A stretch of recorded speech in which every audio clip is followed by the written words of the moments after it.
La parole est à Laurent Tovist et ensuite Pascal Clouer.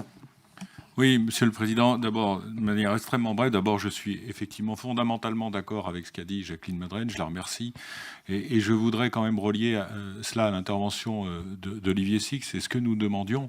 Et moi, je vous le dis, Monsieur le Président, j'ai été extrêmement déçu, j'ai regardé la délibération. On a des chiffres très globaux, mais on n'a pas de chiffres pour savoir à qui on s'adresse vraiment. Et le CCSTI, c'est pas la même chose s'il s'adresse, comme elle l'a dit, comme vous l'avez dit, à des gens qui culturellement sont déjà prêts à aller dans ce type d'outils, ou s'il va chercher des gens dont on pourra se bourrer le mou à longueur de débat sur l'appropriation de la culture scientifique, mais qui sont à des kilomètres de cela, à des kilomètres de cela. Et c'est pour ça que moi je souhaite qu'on soit beaucoup plus précis dans nos analyses. C'est pas j'ai accueilli 8000, 4000 visiteurs, ça veut rien dire ça. Ça ne veut rien dire. Hein, et on le sait bien, c'est assez facile de faire un...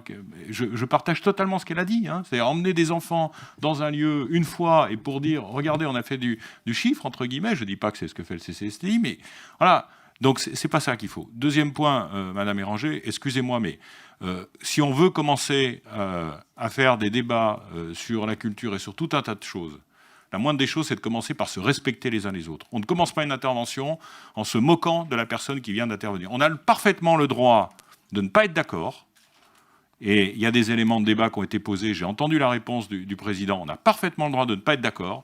Mais commencer par disqualifier les propos de quelqu'un en disant « elle doit certainement être fatiguée », ça, ce n'est pas tolérable. Voilà.